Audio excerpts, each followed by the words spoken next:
Hey there. Tonight, we're diving into something we all do every single night, but almost none of us really understand dreaming. Let's try and unlock the science behind our own little private nightly movies, shall we? Okay, let's just jump right in with a question. Have you ever woken up like heart absolutely pounding from one of those chase dreams? Or what about the classics? You know, the one where you're flying or maybe falling? Or my personal favorite, you're suddenly in the middle of a final exam you totally forgot to study for. Yeah, we've all been there. I mean, these dreams can feel so incredibly real, right? But at the same time, they're just completely bizarre. It makes you wonder what is actually going on inside our heads. Like, what is our brain doing when it cooks up these wild, vivid, and super emotional movies every single night? Well, to even begin to answer that, we have to get one thing straight. Sleep isn't just, off. It's not one big block of nothing. Your brain is actually cycling through different stages all night long. And believe me, when it comes to dreaming, not all sleep is created equal.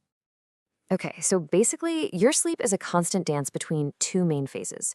You've got non-REM sleep, or NREM. Think of this as the brain's downtime. If you dream here, it's usually more like just random thoughts. But then you hit REM sleep. That stands for rapid eye movement. And this is where things get interesting. Your brain just lights up, but your body is basically paralyzed. It's this really unique state where the chemicals for logic and memory kind of take a backseat, while the parts of your brain that handle emotion and vision go into overdrive. And that is exactly why our REM dreams are so weird, so visual, and feel just like a movie. So, the big question is, why? Why does our brain get so fired up during REM sleep? Well, one of the biggest theories out there says it's for a very old, very primal reason. What if your brain is basically running a flight simulator every night?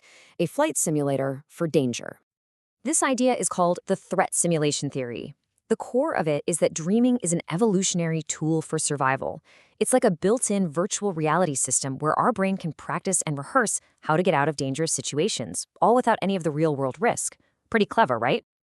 And listen, there's some pretty compelling data to back this up. There was this huge study by researchers Hall and Vandecastle. They looked at thousands and thousands of dream reports, and what they found is kinda wild. A whopping 80% of the emotions people felt in their dreams were negative. We're talking fear, anxiety, anger, all the stressful stuff. And when you think about it from an evolutionary point of view, it actually makes a ton of sense. It's way more useful for your survival to practice escaping a predator 100 times than it is to practice, say, finding a really nice berry bush. So, what kind of threats are we talking about here? Well, it turns out our dreaming brain is a little old-fashioned. It seems to be stuck in the Stone Age. The most common bad guys in our dreams aren't our modern anxieties, like missing a deadline or getting stuck in traffic. Nope, they're the ancient dangers, being hunted by animals or attacked by hostile strangers. Yeah, the researchers who did that big study pointed this out specifically.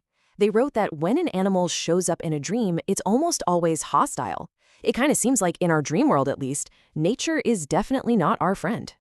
So to wrap up this first big idea, while you're awake, you're worrying about emails and your to-do list. But when you're asleep, your brain might be back on the ancient savannah running survival drills for a world that doesn't really exist anymore. Okay, but what if dreams are less about that ancient primal stuff and more about surviving